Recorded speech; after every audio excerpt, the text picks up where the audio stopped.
마가복음 7장 24절에서 30절에 보면 예수님께서 갈릴리 지역에서만 사역을 하시다가 갑자기 오늘날 레바논 땅인 시돈 땅, 즉 두로 지방으로 가셨습니다. 이곳은 이방 땅입니다. 여기서 한 여인이 등장하는데 이 여인은 자기 딸이 귀신이 들려 너무 고통스러우니까 예수님 앞에 나온 것입니다. 예수님은 그 누구보다도 눈물과 고통을 잘 아시는 분이십니다. 왜냐하면 그는 멸시를 받아 사람들에게 버림받았으며 강고를 많이 겪었으며 질고를 아는 자이시기 때문입니다. 그런 분이 지금 이 수로보니게 여인을 향해서 독하게 모독하는 말을 하십니다. 그 귀신 들린 딸을 살려달라고 애원하는 이 여인에게 자녀로 먼저 배불리 먹게 할지니 자녀의 떡을 취하여 개들에게 던짐이 마땅치 않다라고 말씀하셨습니다. 이것은 오늘날로 치면 엄청난 인격 모독입니다.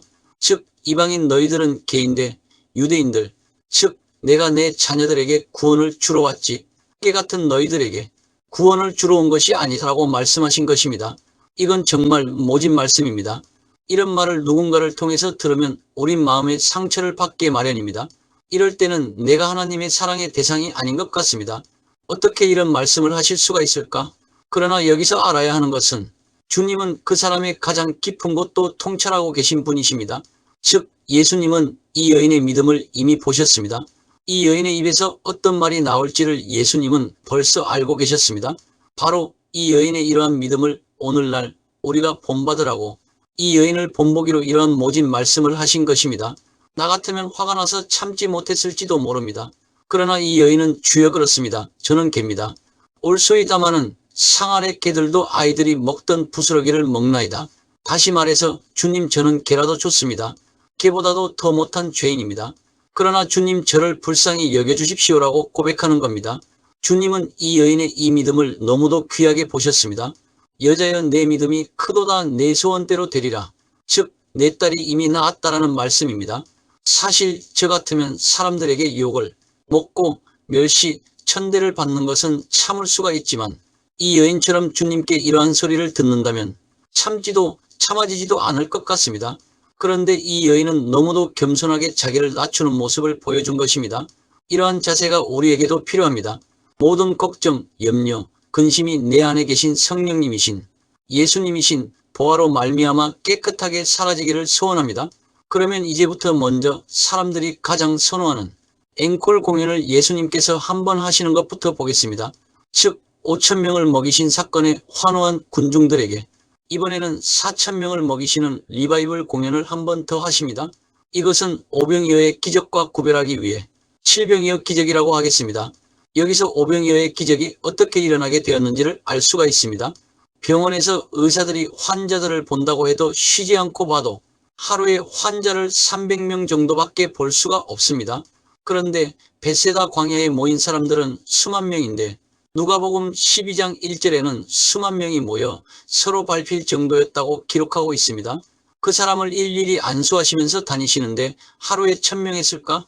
그러니까 사흘 동안을 병을 고치고 계셨는데 예수님도 굶으시고 거기 있는 사람들도 다 같이 굶었을 것입니다. 예수님께서 제자들과 따로 김밥 천국에서 김밥과 도시락을 가지고 와서 먹은 것이 아닙니다. 예수님께서 어떤 병자를 치료해 주시는데 그 환자가 병은 나아서 가는데 그 뒷모습을 예수님이 보니까 너무 힘이 없어서 비틀비틀하면서 가는 겁니다. 물론 이것은 성경의 기록에는 없는 내용입니다.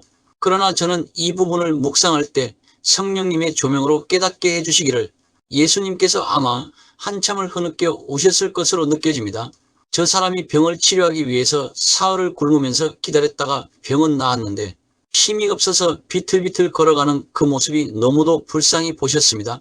그래서 주님께서 이런 말씀을 하신 것 같습니다. 내가 저들과 함께 있은 지 사흘이 되었구나. 그들이 나와 함께 있은 지 이미 사흘이며 먹을 것이 없도다. 저 사람을 보라. 저가 병은 나았지만 먹지를 못해서 가다가 기진해서 쓰러질 것 같구나. 길에서 기진할까 하여 굶겨 보내지 못하겠노라. 이게 우리를 향하신 주님의 마음입니다. 이러한 주님의 사랑이 오병이어의 기적을 만들었고 칠병이어의 기적을 만들었습니다. 인생을 너무나 불쌍히 여기시는 그분, 정말 진심으로 우리를 사랑하시기 때문에 그 사랑이 모든 기적을 일으키는 에너지, 즉 권능이 되신 것입니다. 선교 현장에 가든지 어디를 가든지 기적이 나타나거나 능력이 나타나면 그것은 그 사람이 대단한 능력을 받아서가 아니라 바로 주님이 가지셨던 이 사랑의 마음 때문입니다.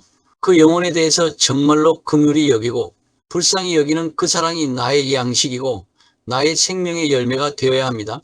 그래서 저는 요즘 기도할 때 주님, 저에게도 주님이 가난한 자, 병든 자, 못 먹고 힘들고 어려운 자들을 보시고 흘리셨던 그 눈물을 비록 죽을 죄를 지은 이 죄인이지만 이 죄인의 이 눈에도 고이게 해주시옵소서라고 기도하고 있습니다. 특히 방언으로 기도를 한참 하다 보면 주님께서 이 안에 그분의 사랑을 뭉클 부어주실 때마다 얼마나 감사한지 그 어떠한 선한 것도 없는 나 같은 죄인을 만나주시고 엎드려 기도할 때마다 그분의 사랑으로 내 안을 성령님의 충만한 임재로 생수의 강처럼 출렁출렁 넘치게 하시는 그 사랑 때문에 그 사랑을 느끼고 난 후에 사람들을 보면 옛날에는 전혀 나와 상관이 없고 아무 관계도 없던 사람들이 이제는 다르게 보입니다. 이것이 바로 트랜스포메이션 즉 변화입니다. 저 역시도 아주 오래전에 이처럼 한참 은혜가 넘칠 때였던 것으로 기억이 납니다만 한 번은 점심때 밥 먹으러 가다가 누군가 쓰러져 있으면 주님의 말씀이 생각나더라고요. 내가 저를 그냥 돌려보낼 수가 없노라라는 그 마음이 느껴지는 겁니다. 그래서 같이 가던 사람들에게 먼저 가라고 해놓고서 그 사람에게 갑니다. 그런데 이렇게 하기가 진짜 어렵습니다. 이게 뭔 줄 아십니까? 바로 제정신이 아닙니다. 이것은 주의 성령께 이끌려야 이렇게 됩니다. 그리고 가서 어디가 아프세요? 배고프세요? 그러니까 그 사람은 어리둥절한 눈으로 쳐다보는 겁니다. 웬 사람이 갑자기 자기에게 그렇게 말하니까 하는 말이 혹시 저를 아세요? 라고 말하는 거예요. 전 그냥 감사하고 고마워서 지갑을 열어서 병원에도 가시고 모두 사드시라고 주게 되더라고요. 정말 내 안에 살고 계신 예수 그리스도로 말미암아 성령님께서 내 안에서 충만하게 되면 성령님께서 지갑에 임재하시더라고요. 이것은 흔히 지하철 계단에 엎드려 있는 거지에게 돈 한 푼 던져주는 것과는 그 차원이 다릅니다. 또 한 번은 처음으로 장애인들 위탁소에 갔는데 얼마나 울었는지 모릅니다. 왜냐하면 내가 너무 부끄러운 거예요. 나는 조그만 일만 잘 안 되면 내 꼴이 이게 먹고 하는데 이 사람들은 그렇게 불편한 장애를 가지고서도 열심히 최선을 다하면서 살려고 그리고 항상 감사합니다라는 말이 입에 붙었더라고요. 진정으로 성령님이 역사하게 되면 내 것을 퍼주게 되어 있습니다. 그런데 아직도 내 것을 꽉 쥐고 있으려는 것은 성령님이 아직 역사하지 않은 것이라고 볼 수가 있습니다. 진짜 사랑의 성령님이 내 안에서 움직이기 시작하면 절대로 가만히 있을 수가 없습니다. 옛날에 나밖에 모르고 나만 출세하고 돈 많이 벌어야 한다는 것들이 다 사라지고 이미 나는 없어집니다. 세상과 나는 간 곳 없고 구속한 주만 보이도다. 주께 날마다 예배드리는 자, 엎드려 날마다 주님께 나아가는 자에게 나는 생명의 떡이니 내게 오는 자는 결코 줄이지 아니할 터이요. 나를 믿는 자는 영원히 목마르지 아니하리라라는 말씀을 주십니다. 이러고 나서 드디어 베드로의 유명한 신앙 고백이 나옵니다. 이제 예수님의 십자가 사건이 거의 다가오고 있습니다. 그래서 십자가를 져야 한다는 말씀을 제자들에게 해야 하는 순간이 다가온 겁니다.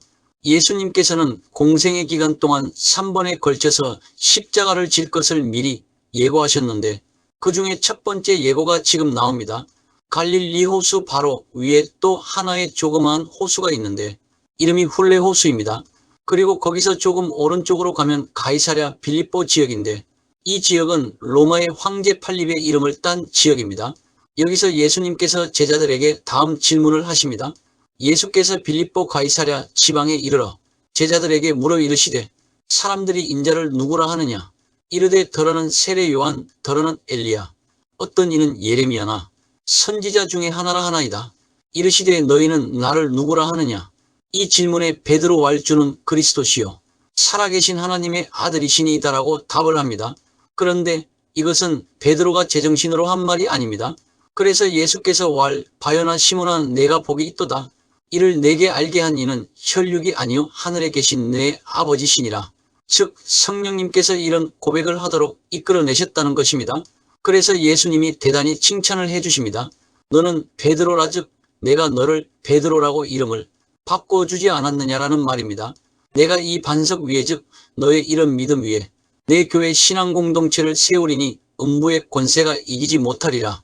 이 말씀은 이 세상의 유일한 대안, 이 세상에서 고통받고 음란하고 서로 이 세상에서 물고 뜯고 하는 것을 이길 수 있는 유일한 대안이 성도들의 모임인 교회 신앙공동체밖에 없다는 말씀이기도 합니다. 다시 말해서 이러한 유일한 대안인 교회 신앙공동체를 이렇게 베드로처럼 이러한 신앙 고백을 하는 사람들이 믿음의 터 위에 세우겠다는 말씀입니다. 그러면서 바로 우리에게 천국 복음의 열쇠를 주시겠다고 말씀하십니다.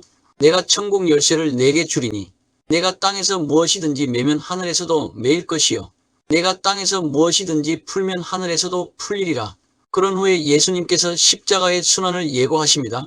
다시 말해서 베드로에게 내가 이렇게 이야기하니까 기분 되게 좋지?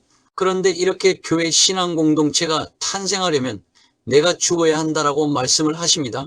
즉 자기가 예루살렘에 올라가 장로들과 대제사장들과 서기관들에게 많은 엄청난 고난을 받고 죽임을 당하고 제3일에 살아나야 할 것을 제자들에게 비로소 나타내시며 말씀하셨습니다. 아직 십자가라는 말이나 구체적인 내용은 말씀하지 않으시고 다만 엄청난 고난을 받고 죽는다는 것입니다. 이것을 예수님의 1차 순환 예고라고 합니다. 예수님께서는 자신이 십자가에 달리실 때 제자들이 너무 충격받지 않도록 하려고 분명하게 그리고 서서히 강도를 높이시며 몇 차례 걸쳐 말씀을 해주십니다. 이런 것 하나까지도 다 생각하시고 배려하시는 것을 보면 주님은 참으로 인자하시고 긍휼이 많으시고 사랑과 생명 그 자체이심을 알 수가 있습니다. 자유주의 신학자들이 주장하는 것처럼 예수님이 어쩌다가 십자가를 지신 것이 아닙니다. 분명하게 12살 때부터 성전에서 그 양들이 성전 뜰에서 인간 대신 죽어가는 것을 보셨고 그 십자가라는 목표를 향해서 뚜벅뚜벅 걸어가신 것입니다. 그래서 공생의 기간 중에도 그냥 내가 병이 나았다, 구원받았다 하면 될 것을 자꾸 내 죄사함을 받았느니라라고 말씀하시므로 바리새인과 서기관들에게 도전을 받으십니다. 왜냐하면 이것은 나를 십자가에 죽이라는 것이거든요. 아무튼 이렇게 처음으로 순환을 예고하니까 베드로가 불쑥 나서서 와할 베드로가 예수를 붙들고 항변하여 이르되 절대로 그런 일이 일어나면 안 된다고 말합니다.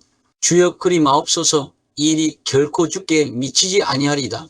다시 말해서 예수님 앞에 나와서 예수님을 붙들고 끌어 안고서 절대로 그렇게 되면 안 된다고 항변합니다. 즉 따지듯이 대들었다 말입니다. 사실 이게 인간적으로 보면 베드로가 주님을 너무너무 사랑하기 때문이거든요. 이 말이 좋은 말일까? 나쁜 말일까? 사실 인간적으로 보면 진짜 좋은 말입니다. 내가 들었다면 속으로 흐뭇해할 말이었을 것입니다. 즉, 정말 나를 생각하는구나 하고 느낄 수 있는 말입니다. 정말 사랑하는 스승이 사랑하는 부모가 형제가 죽겠다고 하는데 죽으려면 죽으셔요라고 하는 사람이 어디 있겠습니까? 이건 정말 사랑하는 제자이기 때문에 이런 말을 한 것으로 볼 수 있습니다. 그런데 이에 대한 예수님의 반응은 엄청난 저주로 베드로에게 돌아옵니다. 사탄아 내 뒤로 물러가라. 너는 나를 넘어지게 하는 차로다. 지금 베드로는 5분 안 되는 동안에 천국과 지옥을 오르락내리락 하고 있습니다. 그러면 이것이 지금 뭘 말해주는 겁니까? 다시 말해서 신앙 고백할 때는 성령님으로 말미암았지만 지금 예수님을 만류하는 이 행동은 성령님의 조명으로 하는 행동이 아니라 자기중심적이고 인간적인 사랑에서 나온 것이라는 겁니다.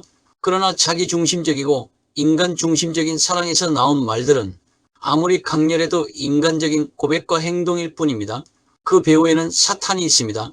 예수께서 돌이키시며 베드로에게 이르시되 사탄아 내 뒤로 물러가라. 너는 나를 넘어지게 하는 차로다. 내가 하나님의 일을 생각하지 아니하고 도리어 사람의 일을 생각하는도다 하시고 여기서 하나 알아야 하는 것이 있습니다. 방금 베드로가 자기 스승을 생각해서 한 말은 선한 말입니까? 악한 말입니까? 겉으로 보기에는 굉장히 가슴을 찡하게 하는 선한 말입니다. 그런데 예수님은 너는 사악한 사탄의 말을 했다고 말씀하십니다. 이것을 어떻게 해석해야 할까? 이것이 바로 자기중심적인 육신의 생각에서 나온 인간적으로 볼 때 선한 말입니다. 즉 사람은 평소에 선한 사람은 그 쌓은 선에서 선한 것을 내고 악한 사람은 그 쌓은 악에서 악한 것을 낸다 했기 때문에 실제로 좋은 말 같지만 그 선하게 들리는 말에 사악한 사탄의 영이 스며들어 있을 수 있습니다. 왜냐하면 말은 영의 통로거든요. 결국 어떤 말을 하느냐에 따라서 그 말에 맞는 영이 역사합니다. 그러면 성경에 기록된 예수님의 말씀은 선한 말일까요? 악한 말일까요? 그렇습니다.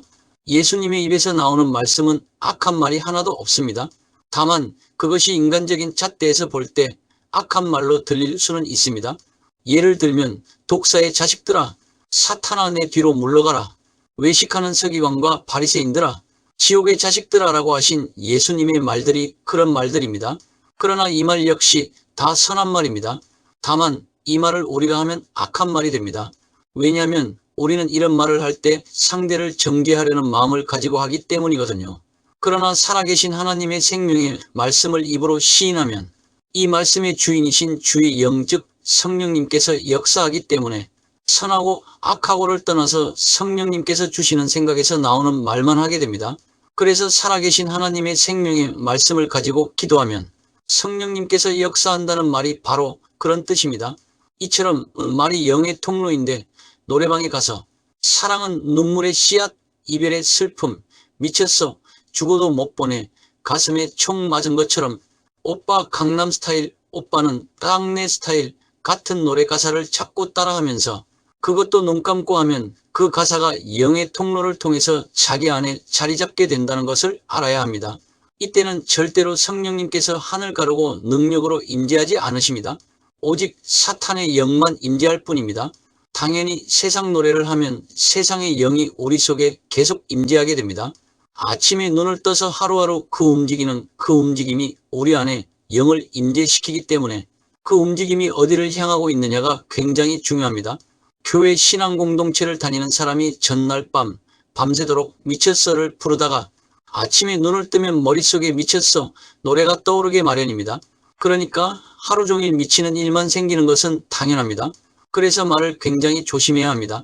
그러므로 아침에 일어나서 어떤 말을 보고 듣느냐가 굉장히 중요합니다. 그래서 아침에 눈을 뜨면 바로 기도하고 말씀을 보아야 하는 이유가 여기 있습니다. 만약에 아침에 눈을 뜨자마자 자꾸 신문, TV, 인터넷을 하게 되면 세상의 영이 내 속에 자리 잡게 됩니다. 따라서 평소에 하나님의 영이 임재하시게 하려면 살아계신 하나님의 생명의 말씀을 열심히 먹고 방언으로 기도도 열심히 해야 합니다. 왜냐하면 방언 기도는 하나님이 말하게 하심을 따라 기도하는 것이거든요. 그렇게 하다 보면 선한 의식이 자꾸 쌓이게 됩니다. 선한 의식은 하루아침에 쌓이는 것은 아니거든요. 이렇게 선한 의식이 차곡차곡 쌓이게 되면 자기도 모르게 툭 건드리면 선한 말이 흘러나오게 되어 있습니다. 그렇습니다. 우리는 얼마나 거짓말을 잘합니까? 속으로는 하나도 반갑지도 않으면서 겉으로는 정말 반갑네요. 다음에 만나서 식사나 한번 합시다. 그래놓고 한 번도 식사한 적이 없습니다. 왜냐하면 진짜 식사를 하기를 원하는 사람은 날짜를 약속하거든요.